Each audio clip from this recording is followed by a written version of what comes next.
Hello students, welcome to Learning Arc. और आज हम डिस्कस करने वाले हैं कुछ और interesting questions which is also related to the chapter force and laws of motion, and this is our part 4 video, so stay tuned with us till the end. Okay students, start करते हैं। Question number 1, according to the third law of motion, action and reaction. सबसे पहले जो third law था वो क्या था? Every action की, हर एक्शन का कोई ना कोई रिएक्शन जरूर होगा। Every action there is equal and opposite reaction होता है, ठीक है। According to the third law of motion, action and reaction, A point, always act on the same body but in opposite direction. देखिए इन्होंने ये तो सही बताई है बात कि अपोजिट डायरेक्शन में लगता है, but action reaction single body पे कभी भी नहीं लगता। इसलिए यहाँ पर हमने एक एग्जाम्पल भी आपको दे रखा है। देखिए एक्शन, यहाँ वॉकिंग का एग्जाम्पल दे लेते हैं। वॉकिंग एक एप्लीकेशन है किसका? थर्ड लॉ ऑफ मोशन का, which says that every action is equal and opposite reaction. देखिए यहाँ पर क्या है, हमारा फुट जो है एक्शन लगा रहा है ग्राउंड के ऊपर। जैसे ये ग्राउंड पे एक्शन लगाएगा तो ग्राउंड सेम रिएक्शन लगाएगा किस पर? फुट पे लगाएगा। तो every action is equal and opposite reaction होगा, और इसी की वजह से हमारी वॉकिंग जो है वो क्या होगी? ईजियर हो जाएगी, ठीक है। तो अब एक बात बताइए, क्या ये सेम बॉडी पे लगा? एक्शन की अगर हम बात करें तो एक्शन तो हमारे फुट ने ग्राउंड के ऊपर लगाया। किसके ऊपर लगा? ग्राउंड पे लगा एक्शन। अगर हम एक्शन की बात करें तो एक्शन तो लगा ग्राउंड पे, और अगर हम रिएक्शन की बात करें, रिएक्शन किस पे लगा? फुट पे लगा, हमारे फुट पर लगा, ठीक है। तो दोनों क्या है? अपोजिट है। यहां से हमें क्या क्लियर होता है कि दोनों अपोजिट डायरेक्शन में है। एक्शन और रिएक्शन दोनों क्या किस में होते हैं? Opposite direction. तो ये बात उन्होंने सही बताई कि एक्शन और reaction both are in the opposite direction, but always act on the different bodies, ठीक है। बिल्कुल सही बात बता रहे हैं सेकंड पॉइंट में कि जो एक्शन और रिएक्शन है वो डिफरेंट बॉडीज पे लगता है। हमने पहले भी बताया, एक्शन लग रहा था ग्राउंड के ऊपर, रिएक्शन लग रहा था फुट के ऊपर। क्लियर? तो B option is the correct in this case. और सी और डी पॉइंट को भी एक बार डिस्कस कर लेते हैं। तो सी पॉइंट में उसने बताया हैव सेम मैग्नीट्यूड। हाँ, मैग्नीट्यूड सेम हो सकता है, सेम होता है बल्कि, and direction is not same. Direction क्या होती है? अपोजिट। अभी हम देख भी रहे हैं डायग्राम में, एक्शन और रिएक्शन दोनों की डायरेक्शन क्या होती है? अपोजिट होती है। क्लियर? लास्ट ऑप्शन भी पढ़ लेते हैं। Act on either body at normal to each other, यानी कि नॉर्मल यानी कि परपेंडिकुलर लगता है? बिल्कुल भी नहीं, ये तो बिल्कुल ही गलत बात बता रहे हैं। Now question number 2, the unit of measuring momentum of a body is, momentum को मेजर किससे किया जाता है? देखिए न्यूटन के सेकंड लॉ ने हमें मोमेंटम को डिफाइन किया था। अगर हम स्टेटमेंट की बात करें न्यूटन सेकंड लॉ की, तो बताता है कि force is directly proportional to rate of change of momentum of the body. Clear? अब यूनिट देख लेते हैं। हमें पता है मोमेंटम को पी से डिनोट करते हैं। हमें पता है मोमेंटम को किससे डिनोट करते हैं? पी से डिनोट करते हैं। उसका फॉर्मूला क्या होता है? Mass into velocity. तो मास की स्टैंडर्ड यूनिट ऐसा यूनिट केजी हो जाती है। वेलोसिटी की क्या होती है? मीटर पर सेकेंड। तो यूनिट क्या हो जाएगी? केजी मीटर पर सेकेंड। फाइन। तो केजी मीटर पर सेकेंड हमें किस में दे रखा है? ध्यान से देखिए, it is given in the option number 2। Fine, this is the right answer. Now next, A body of mass 50 kg standing on a ground exert a force of 500 Newton on the ground। एक body का जो मास है वो 50 kg है, वो standing है ground के ऊपर, और फोर्स कितना एक्सर्ट कर रहा है? 500 Newton on the ground. Ground पे फोर्स इतना लगा रहा है। The force exerted by the ground on the body will be, यानी कि फोर्स कितना एक्सर्ट करेगा ग्राउंड बॉडी के ऊपर, ठीक है। ये तो लगा रहा है बॉडी जो है ये ग्राउंड के ऊपर लगा रही है, बोल रहे हैं ग्राउंड कितना लगाएगा बॉडी के ऊपर, ठीक है। कितना लगाएगा? सेम लगाएगा। Every action is equal and opposite reaction, ठीक है। अगर 500 न्यूटन फोर्स डाउनवर्ड लग रहा है तो 500 न्यूटन फोर्स ही अपवर्ड लगेगा। क्लियर? तो fourth option is the right answer in this case, क्योंकि 500 न्यूटन दिया हुआ है इसमें, और 500 न्यूटन फोर्स ही हमारा जो है बॉडी लगा रही है ग्राउंड पे, तो ग्राउंड भी इक्वल एंड अपोजिट फोर्स लगाएगी बॉडी के ऊपर। Fine, clear I think. Now next question. Now question number 4, the acceleration produced by the force of, force कितना दे रखा है? 5 न्यूटन, और मास कितना दे रखा है? 20 kg दे रखा है। और हमसे पूछा क्या है? Acceleration we have to find. Clear? तो हमें पता है न्यूटन के सेकंड लॉ ने हमें फोर्स की डेफिनेशन दी थी, F is equals to mass into acceleration. Clear? Force कितना? 5 न्यूटन। क्लियर? मास कितना? 20 kg। क्लियर? एक्सीलरेशन हमने फाइंड आउट करना है, तो 5/20 इज इक्वल्स टू A।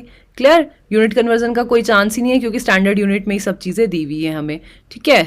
तो 1/4, 0.25 आ जाएगा इसका आंसर। तो 0.25 is the right answer in this case. Clear?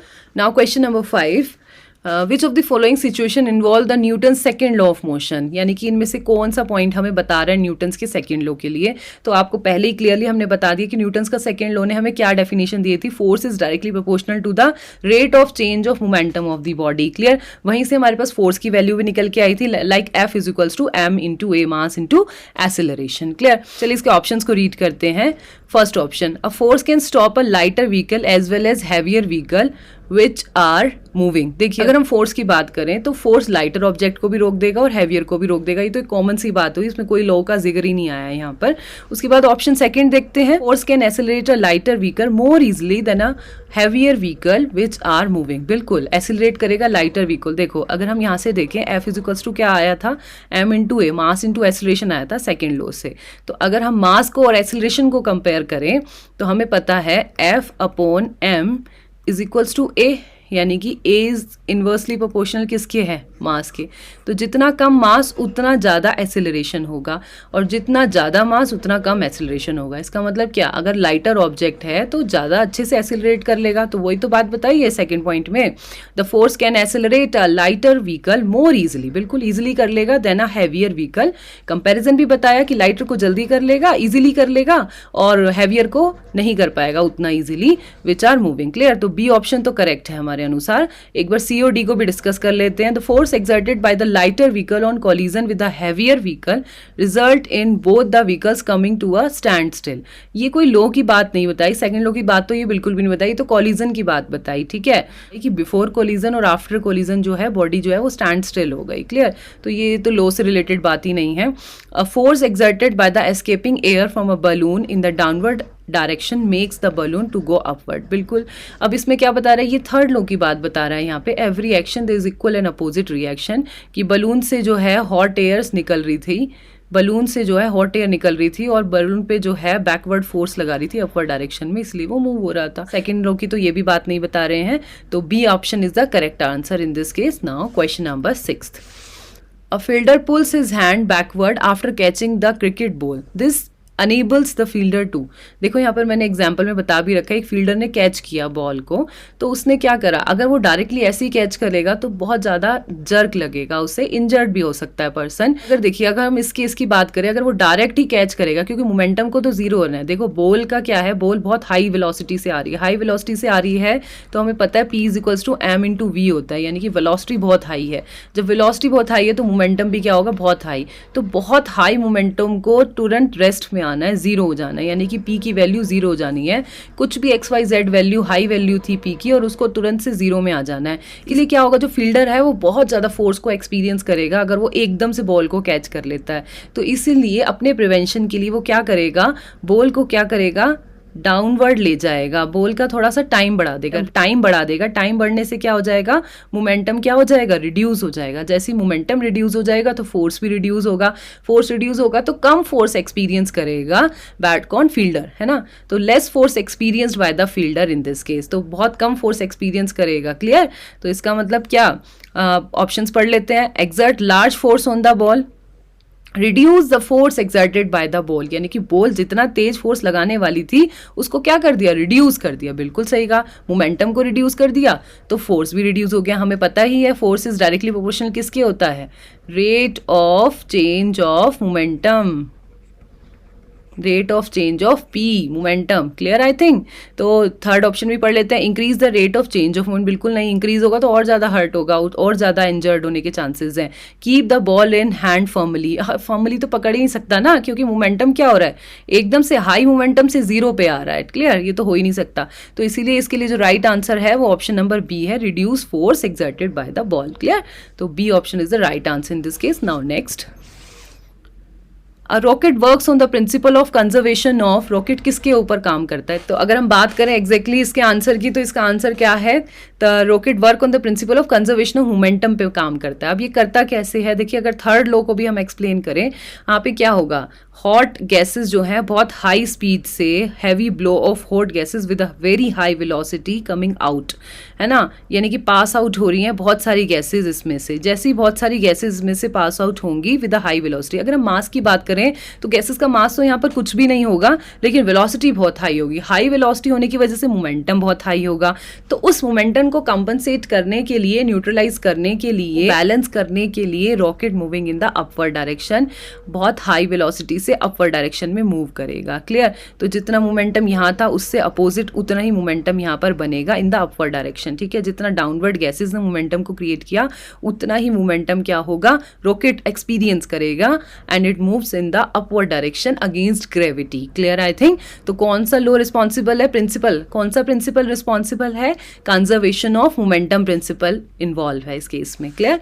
Now next question number 8, an object of mass 2 kg is sliding with a constant velocity of 4 metre पर second on a frictionless horizontal table. Frictionless table है, देखिए जितने भी ground वगैरह जिसकी भी हम बात करें, फ्रिक्शन वाले की बात करते हैं। फ्रिक्शन फोर्सेस की हेल्प से हम इजीली मूव कर पाते हैं। फ्रिक्शनलेस सरफेस यानी कि जैसे आइस डली हुई है या सैंड डला हुआ है, ठीक है, जिसमें मूव करना हमारे लिए डिफिकल्ट होता है। Force required to keep this object moving with the same velocity is, ठीक है, अब फोर्स कितना रिक्वायर्ड होगा? तो इंपॉर्टेंट बात क्या है? फ्रिक्शनलेस सरफेस है। अगर फ्रिक्शनलेस सरफेस है तो गाड़ी जिस मोशन में घूम रही है उसी पे ही घूमती रहेगी, हमें कोई एक्सटर्नल फोर्स की जरूरत ही नहीं पड़ेगी। लेकिन अगर फ्रिक्शन फोर्स लग रहे होते, यानी कि फ्रिक्शन वाली सरफेस होती, अभी यहाँ पर कौन सी है? फ्रिक्शनलेस सरफेस है। अगर फ्रिक्शन वाली सरफेस होती तो हमें प्रॉब्लम होती, तो इस केस में 0 न्यूटन फोर्स ही लगेगा। Now next, the physical quantity which makes it easier to accelerate a small car than a large car is measured in the unit of, small car है तो उसका मास कम होगा, ठीक है, लार्ज कार है तो उसका मास ज़्यादा होगा। तो यहाँ पर किस फिजिकल क्वांटिटी की बात कर रहे हैं? मास की बात कर रहे हैं, और मास की ऐसा यूनिट क्या होती है? kg होती है। तो B option is the correct answer in this case. Next question, question number 10 जो है वो एक न्यूमेरिकल बेस्ड क्वेश्चन है, इसको हमें सॉल्व करना है। इसका जो ग्राफ है वो हमें गिवन है यहाँ पर, ठीक है। तो the speed time graph of a car is given along side, यहाँ पर दिया हुआ है स्पीड टाइम ग्राफ, ठीक है, यानी कि किसको बता रहा है? एक्सेलरेशन को बता रहा है ना। The car weights 1000 kg, car का जो वेट है वो हमें दे रखा है 1000 kg। तो फर्स्ट पार्ट में हमें क्या कैलकुलेट करना है? What is the distance travel by the car in the first 2 second, पहले 2 सेकेंड में डिस्टेंस कितना ट्रेवल किया जाएगा, ठीक है। आप देखिए जरा यहाँ पर अगर हम देखें फर्स्ट 2 सेकेंड्स में, फर्स्ट 2 सेकेंड में क्या हो रहा है? स्पीड टाइम ग्राफ है तो एक्सीलरेशन को शो कर रहा है, तो यूनिफॉर्म एक्सीलरेशन का ग्राफ दिख रहा है हमें। तो हमें सबसे पहले क्या निकालना है? Area under A B graph. Area under A B graph जो है वो क्या है? एक ट्राइंगल शेप बन रही है। अगर आप इसको ध्यान से देखें,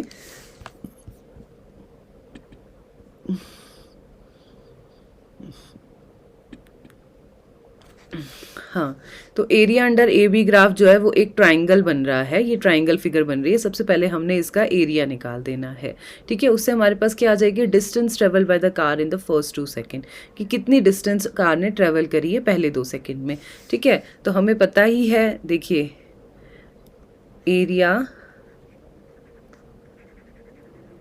अंडर ए बी, ठीक है, ए बी के अंदर जो एरिया है हमें वो निकालना है, और वो क्या है? ट्राइंगल है, इसीलिए तो half into base into altitude. Base में टाइम है और टाइम कहाँ तक जा रहा है? 2 तक जा रहा है, तो 2 लिखेंगे, इंटू एल्टीट्यूड कहाँ तक जा रहा है? 15 तक जा रहा है, तो 2 से 2 कैंसिल हेयर, तो हेयर वी हैव 15। तो हमारे पास क्या आ जाएगा?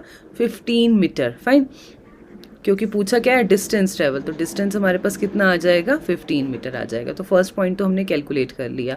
अब सेकंड पार्ट देखते हैं, यानी कि सेकंड पार्ट में हमसे पूछ रहा है कि कितनी ब्रेकिंग फोर्स अप्लाई की गई गाड़ी को रोकने के लिए, गाड़ी को स्टॉप करने के लिए कितनी ब्रेकिंग फोर्स लगाई गई at the end of 5 second से, क्योंकि आप देख रहे हैं 5 से 6 जाने पे ही रिटार्डेशन हो रहा है और गाड़ी जो है अल्टीमेटली डी पॉइंट पे आकर स्टॉप हो गई है, ठीक है। तो यहाँ पर ये जो लाइन है ये हमें क्या बता रही है? सी से जो डी है ये क्या है? हमारे पास रिटार्डेशन को शो कर रहा है, नेगेटिव एक्सीलरेशन को शो कर रहा है। क्लियर?